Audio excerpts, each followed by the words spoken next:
Wolfe Tone is one of the most famous names in Irish history. Almost every Irish person is familiar with the name, but very few know the man himself. Tone established the United Irishmen and played a leading role in the Rising of 1798, but the story of his life is much more complicated than that. He was one of the most talented students of his generation in Trinity College Dublin. He worked as a barrister, he was a rising star in the Whig Party, he led the Catholic Emancipation Campaign in 1792, and after establishing the United Irishmen, he was charged with treason and sent into exile, from which he went to France to seek military aid for an uprising in Ireland. And Wolfe Tone managed to single-handedly raise up his generation to strike a blow for Irish freedom for the first time in over a century. The Duke of Wellington said that Wolfe Tone was a most extraordinary man, with 100 guineas in his pocket, unknown, unrecommended, and without friends. He went to Paris and persuaded the French government to send an army of 15,000 men to overthrow British authority in Ireland. This was an achievement of genius, and the list of Wolfe Tone's achievements is endless. And today, we will attempt to give you the complete story of Wolfe Tone's life.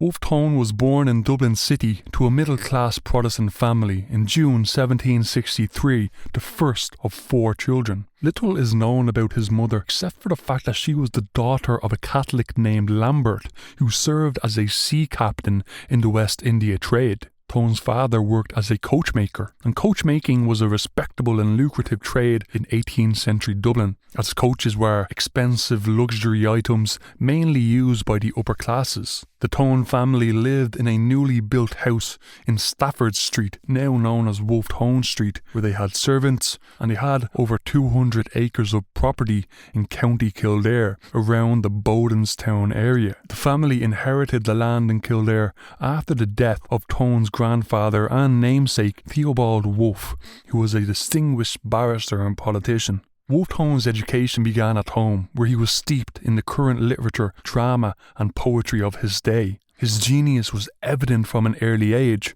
so his father spared nothing on his education. At the age of 8, Tone was tutored by Mr. Darling, a man of liberal views who Tone came to regard with much reverence and respect. But Tone wasn't a good student at all, as he tended to get disinterested in his studies pretty quickly, and his restless energy made him difficult to teach. But despite this, Tone received good grades, and his tutor noted his talent, saying that Tone had evinced a degree of intelligence far above his years, and that it was a moral certainty that he would become a Fellow of Trinity College Dublin.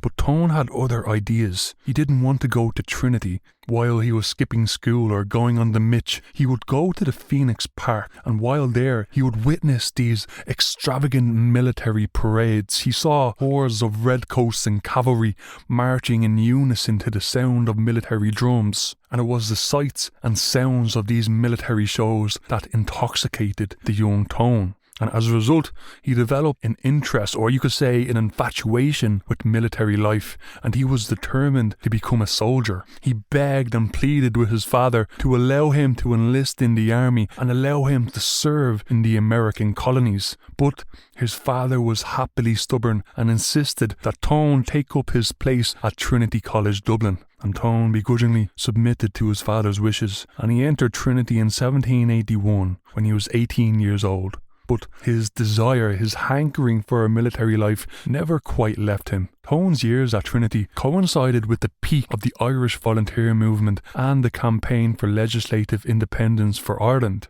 In 1778, a citizens' militia was founded in Ulster. Based on the classical republican ideals of an armed citizenry, they were initially pledged to defend Ireland during the American War, but quickly they became an integral part of the campaign to win greater legislative independence from England. So during Tone's college years, there would have been regular military displays and reviews of the volunteers in College Green.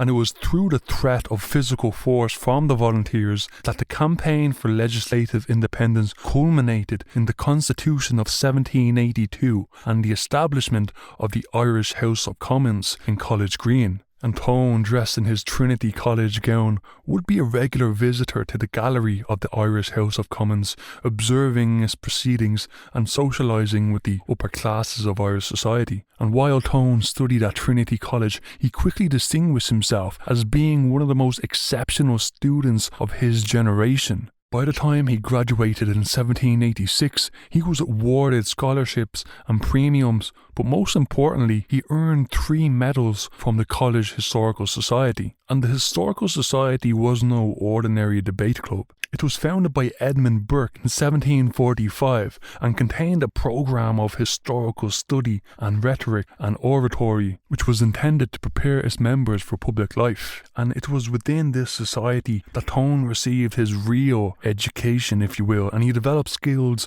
that would serve him very well later in life. Now, within this society, Tone faced very stiff competition, and it's in competing with the best and the brightest of his generation that Wolfe Tone excelled, and eventually he became the society's chairman. And it's in the Historical Society that Tone first met those friends who would be a major influence on his life. And the most notable among them was Thomas Addis Emmet, who Tone came to regard as the first of my friends. And when Tone was in exile in America and France, he always looked fondly on his time at Trinity College, and he held a very sincere affection for that institution. But Tone was not destined to attain the vision that his teachers had for him as a boy and win a fellowship at Trinity College. He was disqualified from the fellowship for something he did 1 year before his graduation. He met a girl called Martha Witherington in January 1785, and immediately he fell in love. And so he resolved that he would find a way to meet this girl again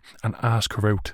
And as Tone was walking through Dublin one day, he was talking to his friend about this girl, Martha, and his friend said, well, you know, Martha's brother is actually in your class, but you don't really like him very well. Tone decided that he would put his differences aside, and so he befriended Martha's brother, and the two men discovered a mutual interest in music. They both played the violin, so Tone would go to the Witherington household to practice violin, and he became a great favourite with the family.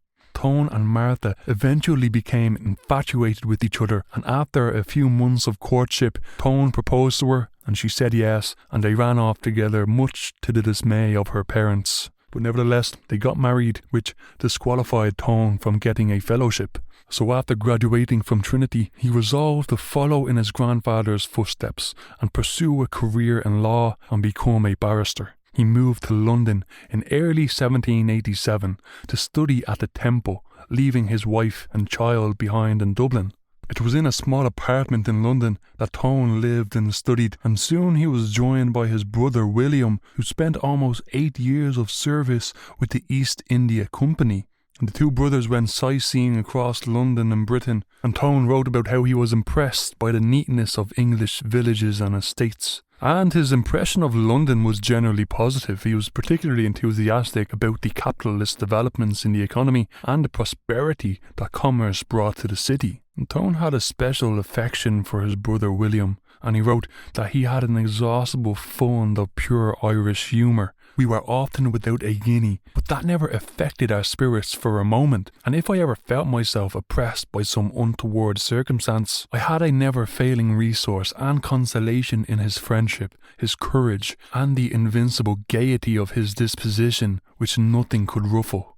But Tone soon got bored of studying law, and he wasn't particularly enthused about the prospect of becoming a lawyer. And in the midst of his studies, he undertook other endeavours. He took up journalism by writing articles for the European magazine. He wrote a novel titled Belmont Castle, which was later published in Dublin, and his mind wandered to schemes for a military colony in the South Pacific, in the newly discovered Hawaiian Islands. The brothers strolled into Downing Street with a memorandum in hand and petitioned the Prime Minister William Pitt to allow them to create and to be placed in charge of this colony. They presented a compelling case, but to Tone's extreme disappointment, they were unsuccessful, and the young man's dreams were dashed. So Tone went back to his studies, he returned to Ireland, and he was called to the bar in summer of 1789. He practised on the Leinster Circuit, and he saw the penal system in operation, the benches full of corrupt landlords, the discrimination against Catholics, injustice and oppression everywhere. and Tone developed a strong contempt for the legal profession, and he quickly turned his attention to politics. He joined the Whig Club, which advocated for social reform and further legislative independence for Ireland. He wrote some pamphlets in defence of his principles, and they attracted considerable attention and admiration. And as a result, Tone was given a paying job with the Whigs, and the Irish House of Commons became a likely scene for his future exertions. Tone had tasted politics, and his fiery enthusiasm was aroused, and he now considered himself to be a political being. He studied seriously the Irish political situation in great depth, and this led him to what was a great discovery, namely that the influence of England was the radical vice of our government, and consequently that Ireland would never be free, prosperous or happy until she was independent, and that independence was unattainable whilst the connection with England existed. He was now possessed with the grand notion of Irish independence, and he said that he began to look on the little politics of the Whig Club with great contempt, their peddling about petty grievances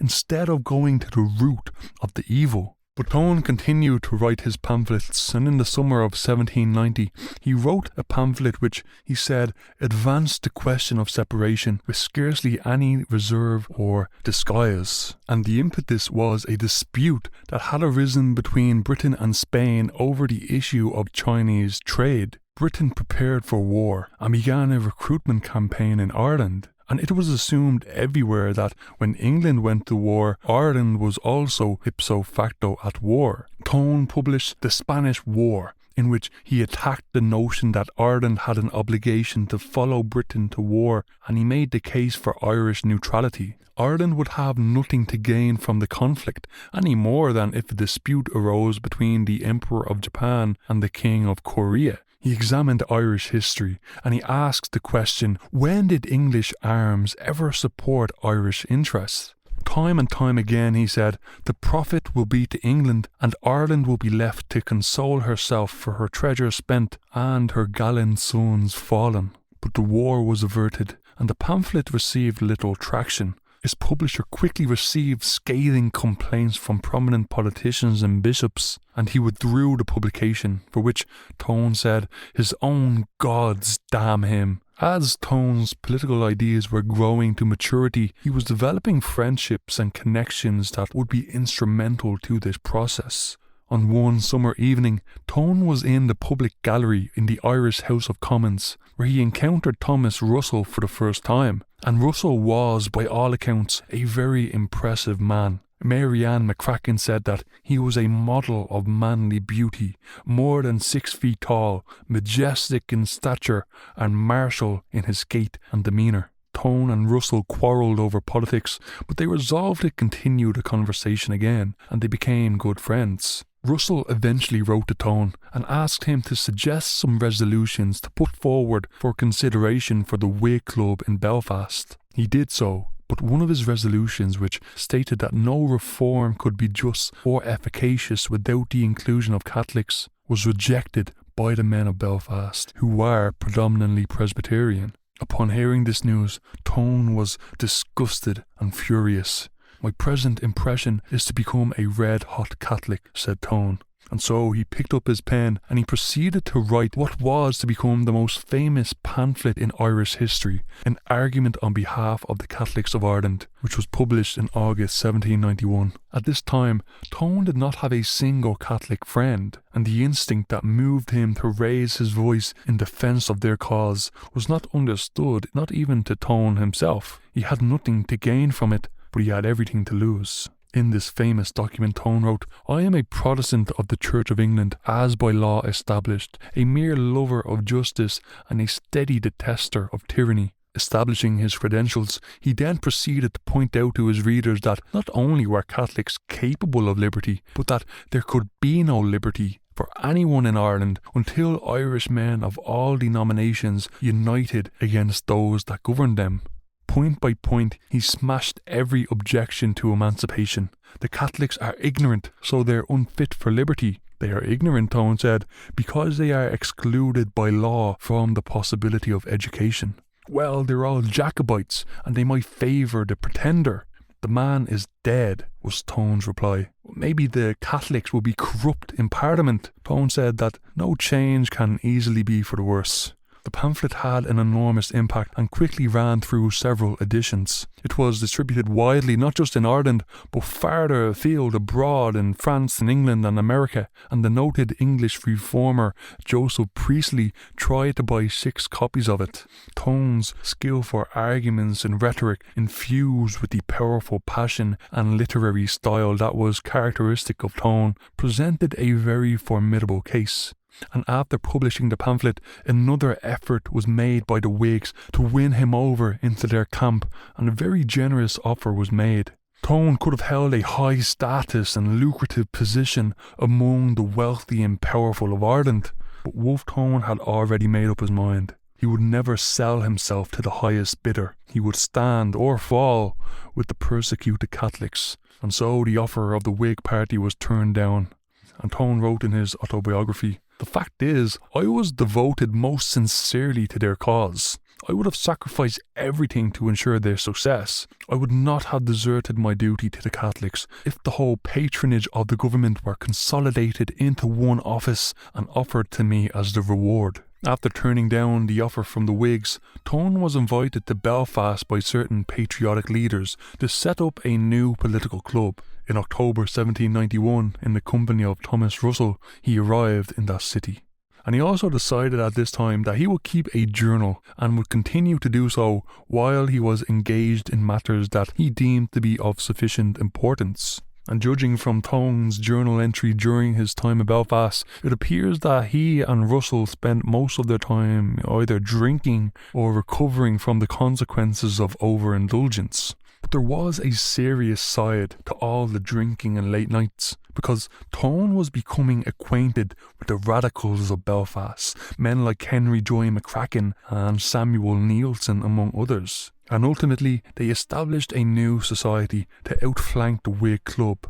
Wolfe Tone suggested the name of the United Irishmen for this new society, and he wrote up its resolutions. The United Irishmen called for a complete radical reform of the people in Parliament, and that no reform could be practical, efficacious or just which did not include Irishmen of every Christian denomination. And it was a rather moderate programme: reforming the corrupt Parliament in Dublin, justice for the Catholic majority, and the unity of every creed and class for the achievement of its aims.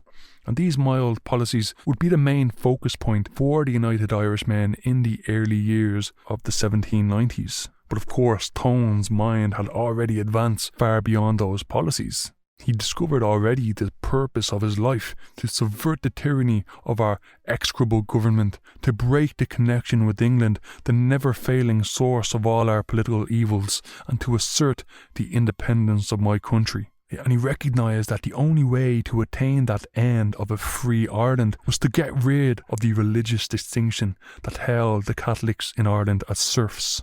And hence he sought to unite the whole people of Ireland, to abolish the memory of all past dissensions, and to substitute the common name of Irishman in place of the denominations of Catholic, Protestant and Dissenter. Tone then left Belfast for Dublin along with Russell, where they set up a Dublin Society of the United Irishmen, and very soon the organisation would spread like wildfire across the country. And although Tone did not know any Catholics during this time, they sought him out, and Tone became good friends with John Keogh. And Keogh asked Tone to become an agent of the Catholic Committee, which he gladly accepted. And Tone threw himself into the business of the committee immediately, and once again he became a fierce defender of Irish Catholics. Tone's time working as an agent of the Catholic Committee culminated in the Catholic Relief Act of 1793. You see, Irish Catholics had been hoping for a further instalment of relief since 1791, when their English counterparts had gained a relaxation in the English Penal Code. And with Wolfe Tone in their midst, the Catholic Committee acquired a newly found assertiveness, and the Catholics of Ireland were once again on the march. Tone often suggested that his time spent as an agent for the Catholic Committee might have been the happiest time of his life. He travelled the length and breadth of Ireland. He went to Belfast and renewed acquaintance with his former contacts. He travelled to County Down, which had seen sectarian violence between the Protestant People Day Boys and the Catholic Defenders. And Tone's attempts to effect a reconciliation between the warring factions are very well described in his journal. Returning to Dublin in the autumn of 1792, Tone worked tirelessly to ensure the success of the proposed Catholic Convention. He travelled again extensively throughout the north and the west of Ireland, organising, spreading the word, sorting out local disputes and the election of delegates. The Catholic Committee and its energetic secretary were not to be deterred by the howls of protests and denunciations from the interests of the Protestant ascendancy. And the convention duly assembled in 1792, asserting the rights of Catholics through a large and organised force. The convention decided to draw up a petition to be delivered to King George III, and they appointed 5 delegates to deliver it to London. The delegates were instructed to demand nothing less than the total abolition of all distinctions between the peoples of Ireland. And because of the success of the convention and the mass mobilisation that Tone had achieved through his work, the Catholic Relief Act of 1793 was pushed through the Dublin Parliament. The major concessions of the bill was giving Irish Catholics the county franchise on the same terms as Irish Protestants, which was a huge advance. Catholics were also permitted to practice law, among other things. But Tone wasn't entirely satisfied with the result, and he regarded it as being partial and illusory. However, the Catholic Committee considered its work done and dissolved itself, and Tone was awarded £1,500 for his services. And it was Tone's organising ability more than anything that won the partial emancipation of Catholics in 1793. And many people in Ireland believed that the Relief Act would usher in a new era of further reform. However, the outbreak of war put a stop to this momentum. In February 1793, France and Britain declared war on each other, and any talk of reform was viewed with mistrust. The Relief Act, therefore, rather than bringing in a new era of reform, actually marked the beginning of a sustained government offensive against political dissidents. Demands for parliamentary reform were viewed as disloyal and even treasonable. In March 1793, the Irish Volunteers were outlawed, and in the summer of 1793, a Convention Act outlawing the summoning of any gathering that purported to have a representative function was passed. And so the favoured instruments of the United Irishmen, conventions and the Volunteers were suppressed. And moreover, the editors of United Irishmen publications were arrested and tried for publishing disloyal papers. Dublin Castle's crackdowns put the United Irishmen and the reform movement into total disarray. Tone once said that a reform in Parliament was the most efficacious way to advance the United Irish objective, but seemingly that was no longer the case. Early in 1794, a representative from the French Republican government named William Jackson came to Dublin to seek contact with the United Irish leaders. He met with Wolfe Tone and said that if the state of Ireland was known to the people of France, they would give every possible help to enable the Irish to assert their independence. And Tone was asked to write up a document outlining the present situation in Ireland. In this hastily composed memorandum, he wrote that the dissenters and the Catholics could be relied upon to rise up against England if they saw any force sufficiently strong to resort to. The original copy of Tone's statement of the situation in Ireland was burned, and a copy was made and given to Jackson, where it was met with warm approval. But unfortunately, English spies and informers were at work, because Jackson was accompanied by his friend and advisor, John Cockayne, who was paid by the British government to watch and betray him. And despite a feeling of distrust, Tone was drawn into meetings at which the spy was present. And at these meetings, Jackson managed to convince Tone to travel to France and to inform the ruling powers there of the situation in Ireland. Tone said that he was willing to go to France and lay the state of Ireland before the authorities, but his lack of financial resources would be a stumbling block. However, tragedy would strike when Jackson was betrayed and arrested at his lodgings on a charge of high treason. and his papers, among them a copy of Tone's memorandum, were seized. Jackson stood in court where sentence of death awaited him, but he managed to cheat his accusers in a dramatic fashion. He took poison in open court, and during his trial he fell forward and was found to be dead. And as a result of this scandal, Wolfe Tone's political career in Ireland was finished, and he was now in serious danger. The authorities couldn't prove that he authored the memorandum. However, the spy could, if necessary, give evidence that Wolfe Tone had discussed the possibility of a French invasion of Ireland, and his arrest appeared to be imminent. However, several of his friends, including Lord Kilwarden, asked the government to allow him to leave the country if he would. Tone agreed, and Dublin Castle jumped at the opportunity to rid themselves of this thorn in his side. In May 1795, Tone and his family travelled to Belfast, where they were to embark for Philadelphia in some 3 weeks' time. And by this time, the United Irishmen became a secret society as a natural consequence of government repression. They changed its constitution to give it a more revolutionary character, and they committed themselves to the objective of an independent Irish Republic. There was now a secret revolutionary Republican organisation spread throughout Ireland. And it became clear by now that someone should take up Jackson's suggestion to go to France and solicit military aid. And so before Wolfe Tone left Ireland, he revealed to his close friends Thomas Russell and Thomas Addis Emmet that his sojourn to America would be a brief one. He planned to set off instantly for Paris and apply in the name of my country for the assistance of France to enable us to assert our independence. A day before he set sail for America, an iconic moment in Irish history took place. Wolfe Tone and his friends visited MacArth's fort, high up on the Cave Hill overlooking Belfast, and there they pledged themselves to the cause of Irish freedom and swore never to detest in our efforts until we have subverted the authority of England over our country and asserted her independence. Tone remained faithful to that promise, and on the 13th of June 1795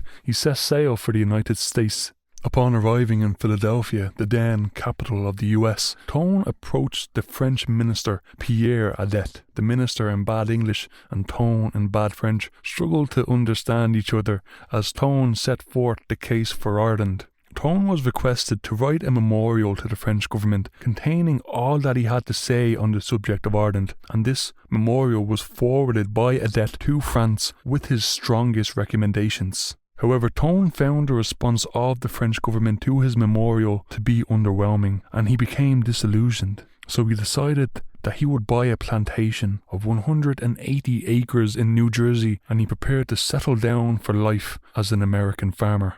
But Tone resolved that he would never assume the rights of American citizenship. "I am an inflexible Irishman," he wrote, "and I will never by any act of mine divest myself of that name." Half a year passed until Tone received letters from Keogh in Dublin and Russell in Belfast informing him that popular sentiment in Ireland was rapidly advancing towards republicanism, and they urged him to go to France at once and beg for their assistance. But Tone had already sacrificed so much for Ireland, and he was now living in exile, and who could blame him if he decided to live the remainder of his life working and providing for his wife and children? But Tone remembered the promise he made on MacArth's fort. He had a duty to his nation and to his countrymen, and he would never shirk from that duty. And Tone's wife also encouraged him to go and not to be anxious about the fate of her or their children. And so, on the 1st of January, Wolfe Tone sailed from New York. In February 1796, James Smith, an American merchant, arrived in France. And this was the disguise under which Wolfe Tone would set about his objective. Upon arriving in Paris, Tone immediately made his way to the French Foreign Ministry, and here he had an interview with an Irishman and French government official Nicolas Miguet. Miguet was responsible for putting the state of Ireland before the French government, and he was responsible also for the Jackson mission in 1794. And at Miguet's request, Tone drew up a document detailing Ireland's situation and the requirements for a French invasion. And Tone thought out his plan perfectly. He wanted 15 to 20,000 men who could land near Dublin and seize the capital at the first blow. And the French troops would be commanded by a French general of considerable calibre. But if the expedition could not be done at such a large scale, then he needs to have at least 5,000 troops with sufficient weapons to arm a vastly greater number who would be recruited from the people of Ireland. But Maget informed him that not more than 2,000 troops could be spared for an Irish expedition. And Tone retorted that he might as well send 20 as 2,000, that with 5,000 a landing might be made at Belfast with some prospect of success. With 20,000 a landing could be made with success in Dublin. But with 2,000 the operation would only be a disaster and a trap for his countrymen. And ultimately Tone's judgment was proven right by the disasters that befell the unfortunate Irish soldiers when Humbert's token force was shattered at Ballinamuck in 1798. Tone was disgusted with Maget. The French were only willing to send a small fleet of 2,000, which was worse than worthless, and his optimism was sapped. Tone went back to his lodgings, became extremely depressed and began doomer posting in his journals. But his indomitable spirit came through again, and now he began his great struggle. During this month of February, he wrote up 2 memorials on the state of Ireland, and he included all the information that would be pertinent for an invasion, and he presented this information in the most convincing manner possible. And now all he had to do was to put them before the French government, but this time he didn't want any intermediaries. The French Republic was, at this time, governed by a 5-man directory, and Tone decided that he would go straight to the top, force his way into the directory itself, and state the case for Ireland.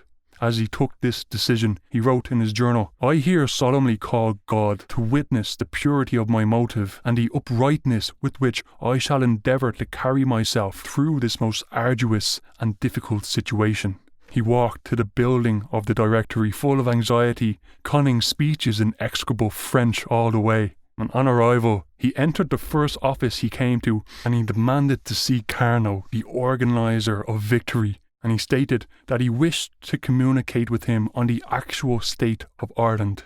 Carnot was impressed with this bold approach, and he gave Tone a private audience. And what transpired was a momentous interview. Carnot was one of the most remarkable men in the French Republic at that time, with a distinguished career, and he was now president of the directory, and he listened carefully to everything Tone had to say. Ireland was ripe for revolt, eager to throw off the yoke of England, and the sentiments of its majority population, the Catholics and dissenters, were unanimous in favour of France. Carnot asked military questions, and he picked Tone's brain a bit. And Tone found out that the directory were considering a plan to invade England, and he argued strongly against this. Conquering a nation where every man's hand is against you is impossible. You need the people on your side to secure and maintain the country, and Ireland was the place to do that. They discussed the Royal Navy, and it was the navy that France feared the most, and they had good reason to. Tone pointed out that over 2/3 of England's navy were Irishmen, and also the essential resources used to supply the navy were harvested in Ireland. So if England was severed from Ireland, she would lose that manpower and those resources, and France's victory would be assured. Tone's performance was spectacular, and so Carnot arranged future meetings with himself and with other prominent members of the directory. Tone was meeting with ministers and high-ranking officers, imploring them to send military aid to Ireland. And Tone was elated and somewhat dazed by the encouragement that was offered to him and the speed at which he gained the ear of the highest authorities in the French government. He was only in France for 1 month at this stage, but in the meantime, as things were slowly moving forward behind the scenes, Tone entered a self-imposed solitude. He wanted to avoid spies and informers, and so he made the tactical decision to remain almost in total isolation in order to preserve secrecy. And he was so successful in that endeavour that the British didn't even learn of his presence in France until the following year, and they knew no details about his early mission. But for such a gregarious and social being like Tone, this solitude was tremendously difficult. and his journals became vital for maintaining his mental well-being. One day when Tone was sitting in his lodgings studying tactics, a knock came on his door. A dragoon from the 3rd Regiment arrived with a message. Tone was summoned to the Luxembourg, which was the seat of the Republican government. And here he was introduced to General Hoche for the first time. Hoche had a large scar that ran down his forehead and eyebrow, and also another one on the side of his nose. And Tone was impressed by these badges of valour which he thought were surely received in some fierce encounter. A council of war on Irish affairs was then held with Hoche, Carnot and several other high-ranking officers, and Tone was gratified to learn that his tireless work had convinced the French government to make the bold decision to invade Ireland. There were to be 2 landings, one from Holland to be made near Belfast and the other from Brittany to be made in Cork, with about 12,000 men in each. Tone was commissioned chef de brigade in the infantry, his rank corresponding to that of a colonel in the English army. And Tone was now genuinely exalted. He had been working tirelessly in solitude for 6 months, with no money, in obscurity, and now managed to move the mighty French Republic to an invasion of Ireland. He took up his pen and wrote words of gratitude to all of his friends, and wrote to his wife, telling her to sell everything and come to France. And what followed in preparation for the expedition was 5 months of the most intense excitement and anxiety. When December came, Tone received his order to embark aboard the Indomptable. He was now an adjutant general and the highest in rank. He commanded the troops until the arrival of his superior. The French army, now fully aboard, consisted of 13,750 men in 43 vessels. They set sail for Ireland, but unfortunately the weather was treacherous and the fleet was divided. Around 6,000 men, including Wolfe Tone, succeeded in reaching the Irish coasts at Bantry Bay, but they were without their general-in-chief, Hoche. Tone was so close to Ireland that he could throw a biscuit on the shore, but there would be no landing unless Hoche arrived with the fleet. Tone eventually wrote in his journal, "I must fear the game is up." They waited for days and weeks until the order eventually came on Christmas Day to cut the table, put to sea at once, and return to France. State papers show that the expedition had taken the British entirely by surprise, and records of the time show that membership of the United Irishmen numbered about 2,800,000 volunteers, or about 5% of the entire population. Had the French force under Hoche been able to land at Bantry Bay and been joined by a popular native uprising, then the country would surely have been liberated from English rule. But unfortunately, it was not meant to be. The broken French fleet crawled home to France, and Tone returned to Paris. And he found a letter from his wife, who was now in Hamburg, and a second letter from his little daughter Maria. Tone wrote that it was the first line I have seen of her writing. It brought the tears fast to my eyes. Tone's wife was in poor health, and she couldn't travel much further. So Hoche granted him permission to temporarily retire from the army, but the French were not going to give up on Ireland, and they would make another attempt, so Tone would have to return whenever the undertaking was resumed. Tone travelled through France and Belgium, and then he arrived in the Netherlands. And in a small Dutch town, he appointed his wife and children to meet him, and they spent a blissful 2 weeks together until Tone was called upon by Hoche to resume his service in the army. The English navy was in total disarray as the result of a mutiny led, of course, by Irishmen. Tone and the French would take advantage of this situation and quickly launch another expedition, and this would be done in conjunction with the Dutch. They had 26 vessels ready at Texel, and Hoche was going to supply a force of 5,000 troops to sail in the Dutch fleet. But the Dutch wanted all the glory of the expedition to fall to themselves alone, and so Hoche, with his usual magnanimity, withdrew his involvement. And Tone was impressed with the Dutch fleet at Texel. He found the ships to be superior, the supplies to be more plentiful, and relations between the military and the navy to be infinitely better than what he saw in France. And he also admired the conduct of the Dutch military leaders. They had a frankness and a straightforward manner of speaking that was typical for their people. The Dutch fleet was due to sail on the 16th of July, 1797, But again, it was prevented by strong winds. While waiting in port, Tone reflected on the significance of the Irish struggle, and we get a deep insight into his mind and what he believed he was fighting for. His vision for Ireland was not a petty one, but rather he saw that Ireland's liberation would change the destiny of Europe. He wrote, "There never was and never will be such an expedition as ours. If it succeeds, it is not merely to determine which of the two despots will sit on a throne, or whether an island shall belong to this or that state. It is to change the destiny of Europe, to emancipate one and perhaps 3 nations, to open up the sea to the commerce of the world, to found a new empire, to demolish an ancient one, to subvert a tyranny of 600 years. And all this hangs today upon the wind." Weeks went by, the winds remained treacherous, and the English navy was gradually rebuilding and restoring its discipline after the mutiny.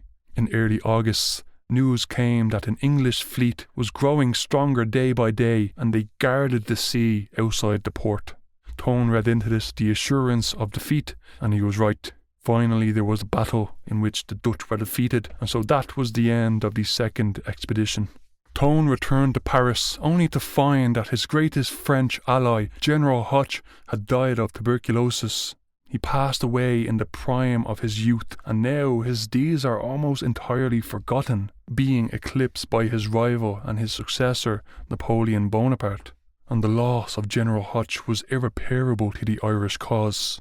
With Tone, he planned the expeditions of Bantry Bay and Texel on the largest and most effective scale the navies of France and the Netherlands could muster. And he was prepared to sacrifice everything, his own hopes and ambitions, to the cause of liberty and to the success of the expedition. And with the death of Hoche, Tone again was utterly disillusioned. 2 expeditions that he had built from the ground up collapsed to nothing. They were gone with the wind.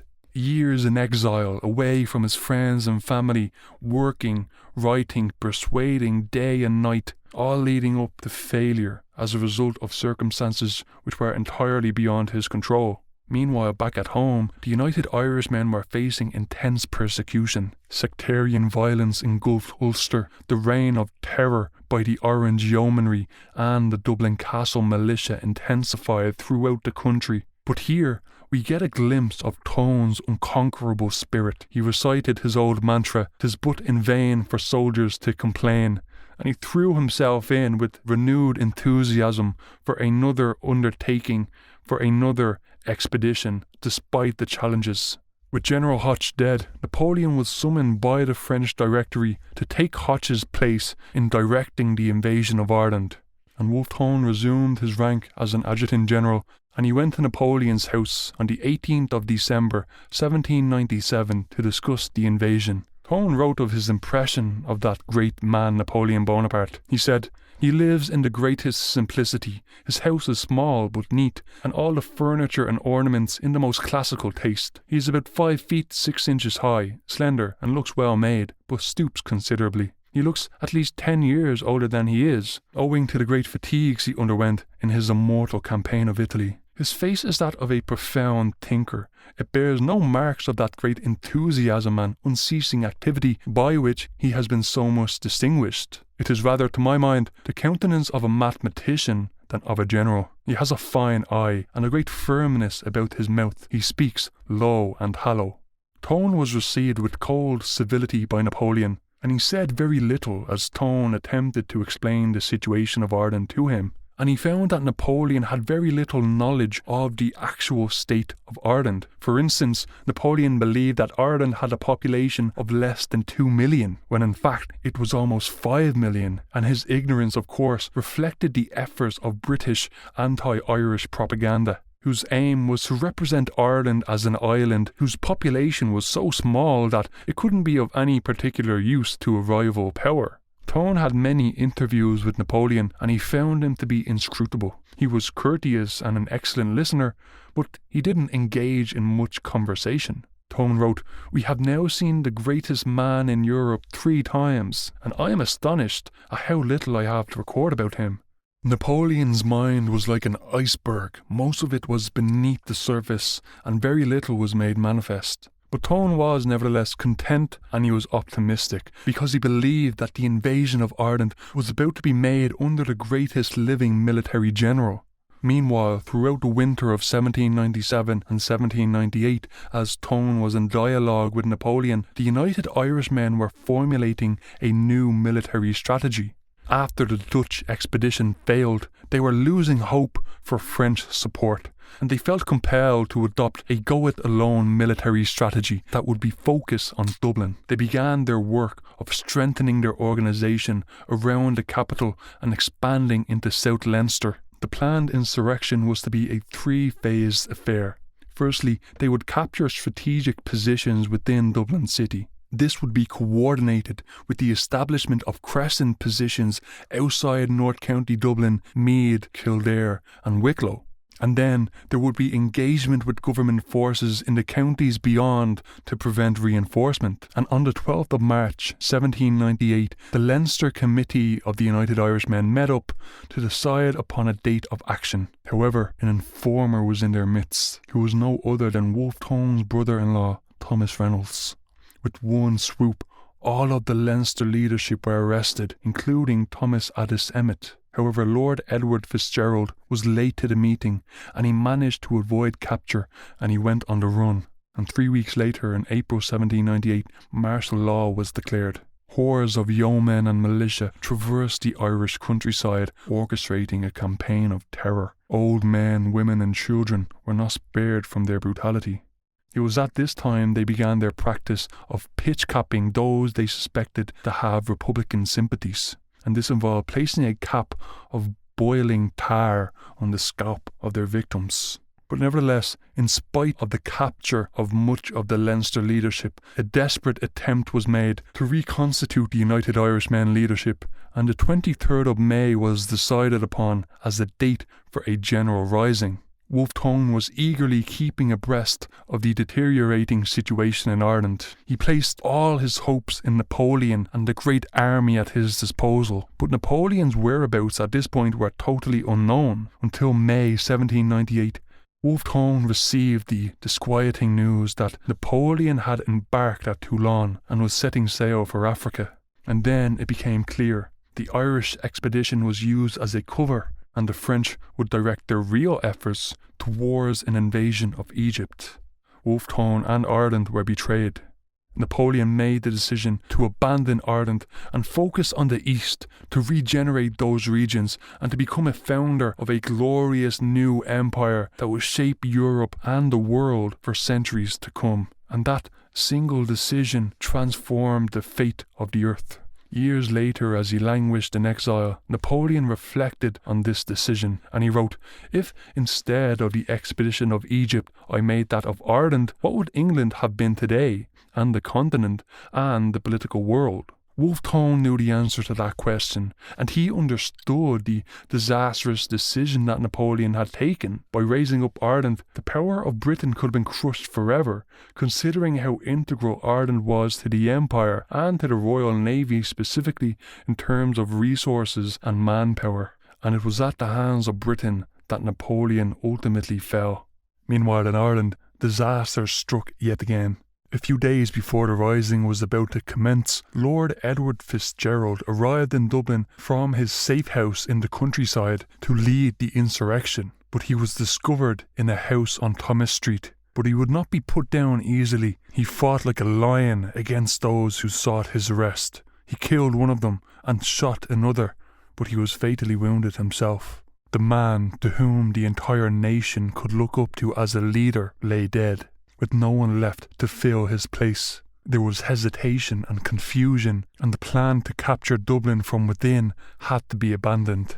But nevertheless, on the night of May the 23rd, 1798, the signal fires blazed on hills and valleys across the country. Thousands of men rallied to these meeting places, armed with guns, pikes, and any weapon they could muster to fight for Ireland's freedom. Kildare and Meath were the first to take the field. On the hill of Tara, 4,000 men gathered, and hundreds of them spilled their blood on that royal hill where St. Patrick preached the gospel before the High King. Wicklow and Carlow came into the fight, and then in Wexford, Father John Murphy led 4,000 men on the hill at Ullart, where they achieved a glorious victory. They took the entire county before pressing into Wicklow. The men of the north were slow to act, and they didn't rise until June the 7th, and only in 2 places. One of their leaders, Henry Joy McCracken, a spirited and heroic figure in his green uniform, led a battle in Antrim town, where hundreds of Protestants spilled their blood for Irish liberty.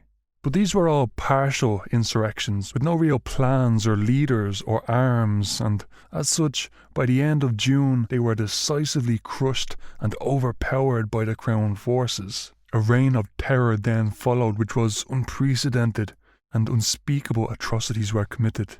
Across the country, men, women and children were half-hanged, whipped and pitch-capped. Houses were burned and families, naked and homeless, were left to starve in the fields and the bogs. Meanwhile, Tone was receiving information of the fighting and the atrocities bit by bit. He wrote, "I cannot express the rage I feel at my own helplessness at this moment, but what can I do? From the blood of every one of the martyrs of liberty of Ireland will spring, I hope, thousands to revenge their fall." Tone worked frantically to move the French ministers of war to action. Finally, they agreed to an expedition which would dispatch small detachments from several ports to Ireland, in the hope of keeping up the insurrection and distracting the enemy until a favourable opportunity arose to land a main body. General Humbert had 1,000 men at the ready, General Hardy had 3,000, and the main body under General Kilmaine had 9,000 men in reserve. This would have been an excellent plan if it was taken up in time, but the French government acted indecisively, and long before the first expedition was ready to sail, the insurrection was completely subdued and crushed in every province. Towards the middle of August, General Humbert was growing impatient by the delays of his government, and he decided to take the initiative, setting sail for Ireland with 1,000 men at his command. They landed in County Mayo, seized Killala town, and flew the green flag with the writing Erin go Bragh above the mansion of the Protestant bishop, which served as the headquarters for the long-awaited French in Ireland. The men of Mayo and surrounding counties flocked to join the French, and they showed themselves to be courageous and dignified fighters. They achieved a spectacular victory at Castlebar, and then they proceeded to push through Connacht before eventually being overwhelmed and outnumbered and forced to surrender their arms. The captured French were shipped home, but the Irish were all executed after their surrender. Wolfe Tone's brother Matthew, who was an officer in the French army, fought with General Humbert, and after the surrender he was brought to irons to Dublin, where he was court-martialed and hanged. A second, smaller French expedition arrived on the coast of Donegal 4 days after Humbert's surrender, and upon hearing news of the surrender they escaped to Norway. And Wolfe Tone set sail with the last of the expeditions that France sent to Ireland's aid. On September 14th, he left the coast of France with 3,000 men, and although Tone detested the ideas of these small-scale expeditions, he felt it was his duty to accompany them. But as they arrived off the coast of Donegal, a large British fleet came hurling towards them. The lighter ships of the French fleet were ordered to retreat through shallow water, while the large and heavy ship would remain and fight. Tone was implored by his fellow French officers to embark on the retreating ships, since victory was impossible, and with him being an Irishman, death was certain for him if he remained. Tone solemnly replied, "Shall it be said that I fled while the French were fighting the battles of my country?" And he determined to stand and fall with the ship. He was the only Irishman left aboard that vessel, and for 6 hours they fought, and Tone displayed his gallant bravery. The ship was in ruin, the decks were flowing with blood, and then the flag was struck, and the tricolour of the Republic fell to the hook. The battle was over, and the floating wreck got safely into the shores of Lough Swilly, and the prisoners were put ashore. Wolfe Tone once again stood on the shores of his native land, but there was no chance of escape, except that he might try and pass himself off as a Frenchman among the French officers. The British were aware that he had been present in the battle, but it was rumoured that he had been killed in action, and the British, respecting the valour of a fallen enemy, were not eager to investigate the point. The prisoners were moved to Letterkenny, and Tone's presence was not yet detected. There, the captured officers were invited to breakfast with the Earl of Cavan, and Wolfe Tone sat among them. However, a betrayer was present. Sir George Hill, who was an old college fellow at Trinity College and now a leading member of the Orange Order, entered the room and he recognised Wolfe Tone. He walked up to where the Irishman sat in his blue French uniform and said, "Mr. Tone, I am very happy to see you." Tone stood up, resigned to his discovery, and said, "So George, I am happy to see you. How are Lady Hill and your family?" He was then taken into the next room and put into irons. Tone was infuriated by this indignity, but he remained calm and he said, "For the cause which I have embraced, I feel prouder to wear these chains than if I were decorated with the Star and Garter of England." Tone was then bound to a horse and taken to Dublin, along the way travelling through those familiar roads and towns of the north of Ireland where he spent so many happy days in the past. On November 8, 1798, Tone entered Dublin in the centre of a strong military escort. He passed the forecourts just as the lawyers were coming out.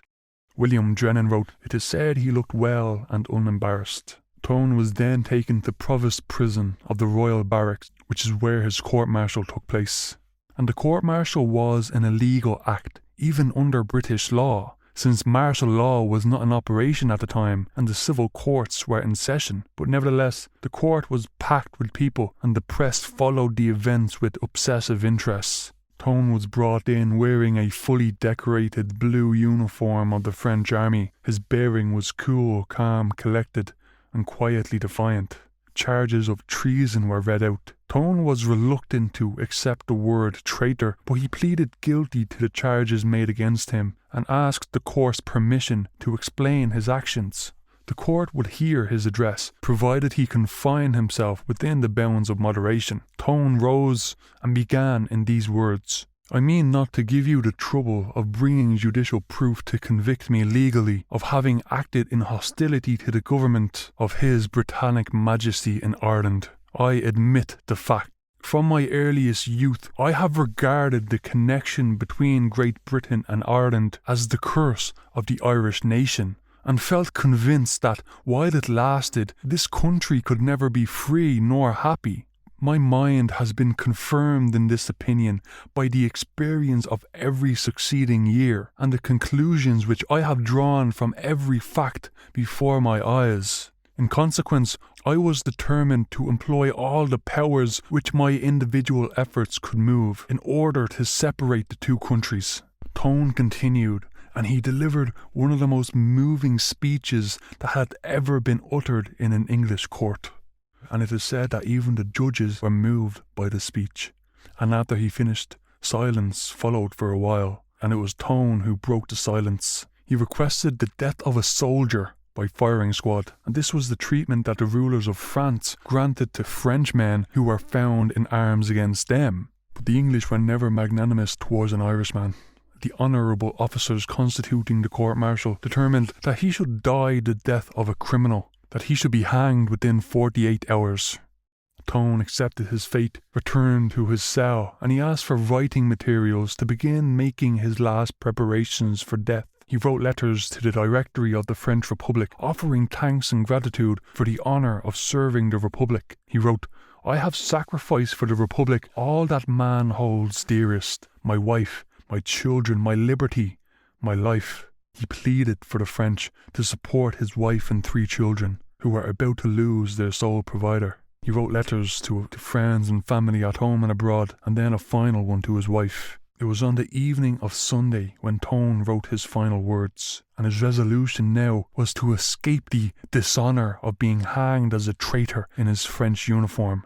Tone despised suicide, but he determined simply to choose the mode of his inevitable death, and he would take his life in high Roman fashion. he constructed a penknife from the quills he had used to write his letter, and at night time, when he was left alone, he took the knife and cut a deep wound across his neck. Or so the story goes. However, some of Tone's contemporaries and people ever since have believed that he was murdered by his jailers when they realised there was a chance that Tone would escape the gallows. On Monday morning, when Tone was due to be hanged, the sheriff went to the prison and served the military governor William Sandys with a writ of habeas corpus. Because of the illegality of the court-martial, Tone's execution would be suspended, but Sandys refused to cooperate, and so the sheriff left the prison and he returned to court, where the Chief Justice Kilwarden, the man who helped Tone evade arrest after the Jackson affair, and although he opposed Tone's politics, he acted with considerable integrity, and he demanded that Tone should be moved to custody along with the military governor William Sandys. But when the sheriff returned to the prison, he was told that Tone lay dangerously wounded by his own hand, and he was not in a condition to be moved.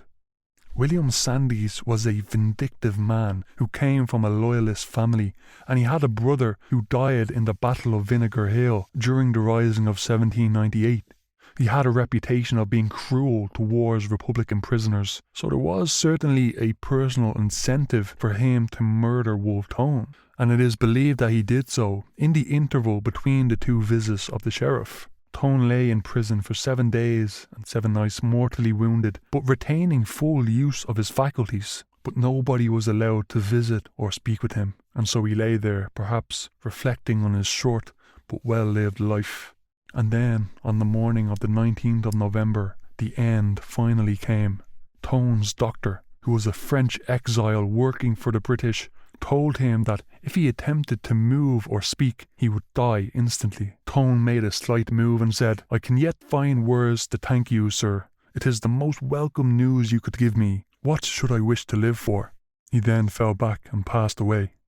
The body of the dead patriot was surrendered to his family, and Tone's elderly father carried it home to County Kildare, where it was laid to rest in the churchyard at Bodenstown.